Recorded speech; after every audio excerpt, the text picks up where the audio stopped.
Welcome back to another course, guys. Today we are going to be playing the Claytons in Maryville, Tennessee, just outside of Knoxville. One of the top 5 courses in Tennessee. This right here is their warm-up area. They have a putting area as well. But here we go, hole number 1. We're going to be playing the longs. There are typically one tee pad, and then they will have a short and long basket. The red and blues will be the shorts, and then the whites are typically the longs. But hole number 1, par 4, we're playing the longs, like I said. Playing with my friend Joseph today, so got to hit this gap right off the bat. And, typically right-handed player, sidearm or something, turnover will be good for you. Left-handed player, just going to be a pretty simple hyzer shot. But once you make that corner, you're then having to go uphill. You can see the red and blue basket to my left there for the short, but white is all the way at the top of the hill. So got to have 2 solid shots right off the bat. And that's Joseph making his birdie there. This is for my birdie as well. So right off the bat, starting with 2 birdies. But here we go, hole number 2, short and long once again. The top ones are going to be the long. This one's just over 300 feet. Downhill, going to have 2 main lines here. As you can tell, there's 2 basic gaps right there. You either have depending on the once again the hand that you're playing with, but typically a turnover, little flex shot or something if you're taking that left gap, or a flexed sidearm. And I was trying to do the turnover gap, just end up hitting the wrong line there, flexed it a little too early, end up catching a tree and just shot down, which will happen a lot of the times if you're not pure in the gaps here. Because as you can tell, there are a lot of trees in this fairway, but was very thankful that shot was able to get through and get pretty close to the basket. So this is for Joseph's birdie. And there is a creek right behind here as well, because there's a little drop off and some hills. I've seen a lot of rollaways from great shots and just skips and whatnot. So a lot can happen even once you get down here. I was able to save that for a par there. So next one, long basket, pretty close to 400 feet. Now there is a temporary tee pad as well, just to the left of where we are on this one, but there's the short one and there is a long. So par 4 for the long, par 3 for the short. So you have this inside gap that you can take, which is definitely going to be a little bit tighter, but you will get up the fairway quite a bit, or you can go a little bit wider. I typically like playing the safer play, going wide, just landing in the middle of the fairway, then having a decent upshot. But as you can tell, this is heavily guarded green. Gonna have a few different gaps in the trees to hit, but sometimes you just get lucky like I did. I end up missing my main gap that I was hitting, but I was all right with it. So gonna be taking another birdie here for me. Joseph going to be tapping out for par there. So hole number 4, 460. And then the short one is just going to be to the left. You'll see that here in a second on this walkthrough. So after you cross that bridge over there to the left, but the long basket's all the way down here. So I really like working on my backhand, but I just did a tournament here recently, and I felt like the play is as a right-handed player, just to really get a lot of distance and put yourself in a good spot, is that forehand shot. My forehand just came out a little too forced over, but if you can land past these groupings of trees right here that I just hit, you will be in a good spot. Now Joseph's roller here is absolutely amazing. He's going to end up being underneath the basket. You'll see where he lands here in a second. That's where that roller landed. So absolutely great. Rollers are actually done a lot on this hole. See that a lot, with just different styles of players and whatnot. So I was able to save par there. But 424, next one. This short basket is, a lot of people have a love-hate relationship with it because it is elevated, as you can tell. And then here's the long basket up, tucked away into the woods there. So once again, you can really pick what you're comfortable throwing. I'm going to be throwing an Insanity here, taking this gap, and this was actually just a great shot. I was really happy with this one, was able to get through, and you'll see here in a second where is that. Joseph's forehand there was just a little off to the left, but just put me at the bottom of the hill, so was about a 400-foot drive, so pretty happy with that. Was able to secure a birdie there.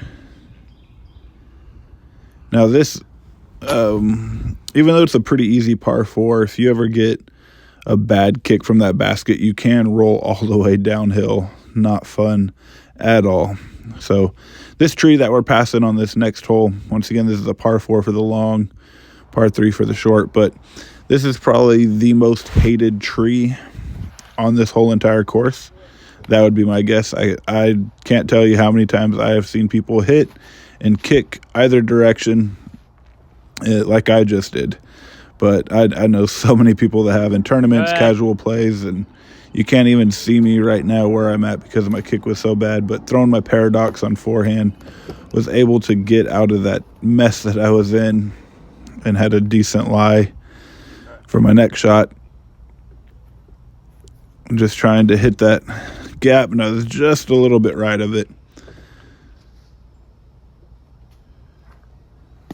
So Joseph has a great shot out of there near that short basket. And playing to the short basket's definitely, for a right-handed player, just kind of a forehand shot there, a small little turnover. Left-handed players are just basic hyzer. Just got to watch out for the first tree on this hole. That'll really either make or break it. So 441 for the long, 239 for the short. This is probably, the short right here is probably the easiest short. You're just looking right at it.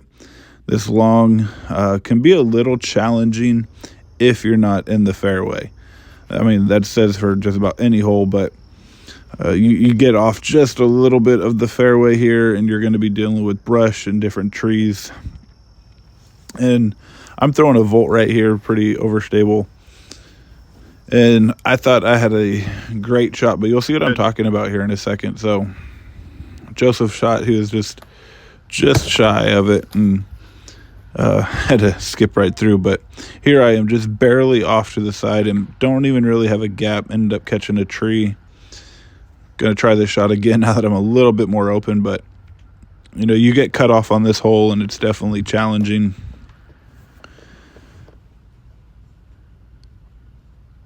So this is just save par. And was able to cash that one in. So really happy to be able to save par. That was for Joseph's birdie. And then tapping in. So here we go. These stairs right here will just suck the wind right out of you. I don't know what it is about this hill. And then hole number 8 is the only one that does not have a bench. I wish they would put a bench on this hole. They definitely need it. But short is to the left, and you're looking straight at it. And it's kind of a deceiving hole for the shorts just because it seems so easy. But, you know, if you don't hit the gap, you're going to get kicked and automatically take a par at best there. But on my shot, ended up catching one of those early trees, which happens a lot to people. And throwing my deflector here, and was just able to have a decent lie looking at the basket. So anywhere past Joseph is definitely where you want to land, because to have a circle one look at it, and if you can hit that inside or outside gap, it'll definitely filter down here. So to save my par, just really happy with that. I felt good with putting for today. But hole 9, this is where we are going out of the woods and now going to be playing majority of them pretty open. But still, there are going to be trees and some brush that you got to watch out for. But this is probably everyone's favorite hole just to bomb one. It's slightly downhill, or you're slightly uphill first, but throwing downhill, excuse me. And then you just have a gorgeous view of the Smokies in the background as you're walking on this. And if by now, if you guys haven't noticed, I actually am playing in flip-flops today. I forgot my shoes at home, and it's not the first time I've done that. And it's just definitely, it was a little slick on that AstroTurf pad. So I decided to take my shoes off after I was practicing my run-up. So throwing my pyro. Thankful for that tree to kind of catch it, slow it down. And this is probably going to be one of the easier par 4s on this course. And Joseph is showing you what happens, though, if you catch one of those trees. You leave yourself with a long putt. So Joseph taking the 4, I'm taking the 3. So here we go, 372 for the long, 318 for the short. The short has a really cool little island rock area that it's on, and then this one's just an elevated basket. I really prefer just throwing a flex forehand to this basket, just because if you start throwing backhand, you bring those trees into play, and that's in my opinion. And I've seen a lot of people catch those branches and just shoot them straight down right next to those trees. Or sometimes they'll be, because once you start getting out in the open, there's all sorts of wind that'll swirl here. Any local will be able to tell you that.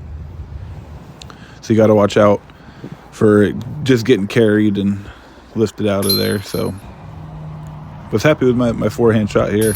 Take another birdie. But hole 11, now this hole right here has been out of play for a lot of tournaments. Back in the warm-up area, there is a hole 0 or OG1 that they'll play, but we are just showing this one today because there is construction, like I said, over there to the right, so that's why it's kind of been out of play. It used to be a parking area. Now they just have a lot of their materials over there. So ended up catching that tree and just kind of killed the whole entire shot there. Joseph's was turnover, but this is what I'm talking about, just a lot of their materials, so you got to be careful of that. That's why this hole skipped a lot.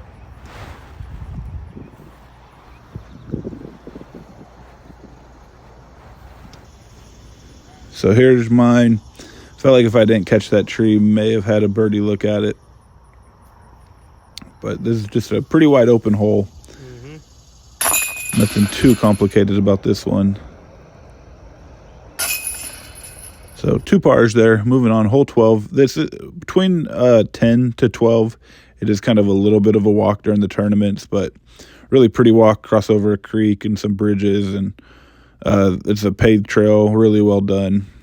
So short tee pad was just to the left of that, or the short basket, excuse me. So the tall grass typically in tournaments is not going to be out of bounds on this hole. I've seen like one time where it was, but just throwing, just want to throw a big hyzer to the right, making sure that you're looking at the basket, because the trees here, you end up underneath those trees or just to the left of those bushes. You really get cut off and don't have a good approach angle there. So you got to make sure that you're kind of in the spot where I am right here, further up, even closer to the bushes, or that little brush is good as well.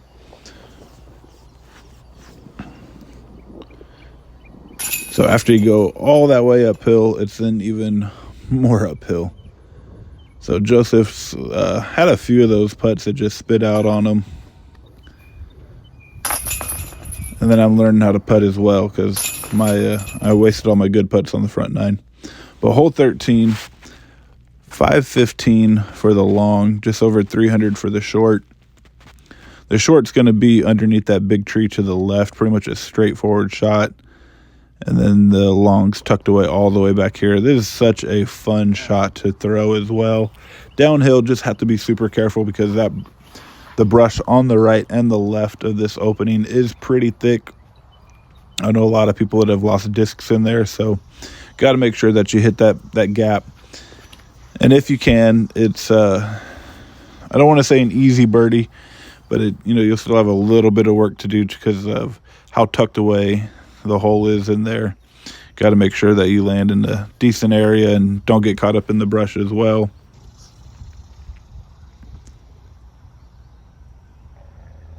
I have seen some people that just have a crush and have eagle looks at this one, and it definitely can be done. Even back on hole 9 too, I've seen people with eagle looks. I've had an eagle look at it before. You know, you just going downhill, wide open, ton of fun. So talking about those spit outs, he was making fun of me for my spit out there after I was giving him a hard time. And then he turns it around and bounces it off the basket. So both of us taking pars. So hole 14, 554, and then 361 for the short. So short basket is going to be to the right. You can kind of see it off in the distance over near that big bush. And then the long basket's all the way back here, tucked in once again. So playing to the short, typically just going to be a hyzer for most people, right or left-handed. And for the longs, you really just want to make sure you get up on top of this hill, so that way you have a good footing and you're looking at the basket. A very common mistake that I see is people will crash right into the hill, and then they're having to play at a disadvantage there. So the basket placement on this one, you know, just because of that little gap and opening there, it does make it a little bit challenging. Surrounded by brush, you just have to make sure you're pretty accurate with where you land. But Joseph taking a birdie there, and then me tapping in for my birdie as well. So 15, this one has a gold tee pad. Just way back in here, definitely a difficult look. We're going to be playing from the most common one where the AstroTurf is, but just wanted to give you that look. It is really fun. I've had to do it in a tournament before. Just have to make sure that it is trimmed, or else it is not a fun shot. So from here, playing to the long is a little tricky. Just need something that'll kind of funnel down. A lot of people will play this one just for a 3. Getting, you know, greedy for it, you can definitely try. But if you get cut off early like I did there, it's pretty challenging. And Joseph accidentally recorded on time lapse, so you didn't see my second shot. But that right there was my third shot because I ended up getting caught in the bushes. So you got to make sure if you're throwing a forehand that you do pump it out there quite a bit. So hole 16, 668 feet. And then the other one is just close to 500 if I'm not mistaken. But tall grass typically plays out of bounds on this one right here. So short basket's inside of that opening. Long basket's going to be back over here. I definitely love the short basket there. It's a really cool hole. And typically your shot is going to be the same for either one. There is, to the left of the bush where I'm throwing right now, you can try to go for it. It is, I think, like 480 to 500 to clear the tall grass. So, you know, you just have to make sure that you can clear all of that so you don't land out of bounds. But majority of the time, players are just going to throw a hyzer out into the big fairway and then just another hyzer. And right where we're throwing is about 280, I want to say, 300, somewhere in there to get to the basket. Or I believe Joseph said he was about 330 and I was about 300, if I remember, for this day. But if you're landing at the mouth of where the short is, it is about 275 or so. So here we go, 725 to the long. Now this, once again, is just another fun one to throw, going to be wide open here. There's the short pin placement on those little steps, but this long one is a par 5. And once again, the wind will be swirling a lot of times. We're playing in a headwind right now. When we were just there a couple days ago, we had a tailwind, and you know, it's all over the place, so you never know what to expect. Now this is a very eagleable hole for the par 3. You just have to make sure if you can land on this second hill just a little bit further than where both of us were, you'll have a really good look at it. I've seen people land, just have amazing drives near the short basket there. But if you can be a little bit higher up, though, on your drive to the right side of the fairway, so you're on top of the hill, you're going to have a much better angle looking at the basket than if you're at the bottom of it, because then you're playing blind and you can't see it. So on your drive, if you can get on top of the hillside, that's going to be the spot to be. So once again, here is another gold layout for the tee pad, excuse me there. But that one's typically not played, but it is a fun shot to throw as well over all those trees. Just kind of a big hyzer trying to hit that gap. So short basket there to the right. That is probably the easiest two to get, but also just such a deceiving hole because it's literally right there in front of you. There's so many people that three this one. But playing to the long, just have to, you can throw a forehand. Just have to make sure if you're going forehand that you throw it pretty high so it crashes back in. Fence right there typically plays OB. And they're just going to be tucked away in these trees. And that tree where Joseph and I were is one that's commonly hit by a lot of people. And that is right there what cost Joseph. I think he was about to be 6 under with me, but that last bogey got him at 5 under. I was at 6. But then from there, after 18, you do have probably maybe just over a quarter-mile walk to get back to the vehicles. That is the only downfall of this course, only complaint that I hear from people. Otherwise, this course is absolutely beautiful. Can't say enough good things about it. Definitely one of my favorites to play.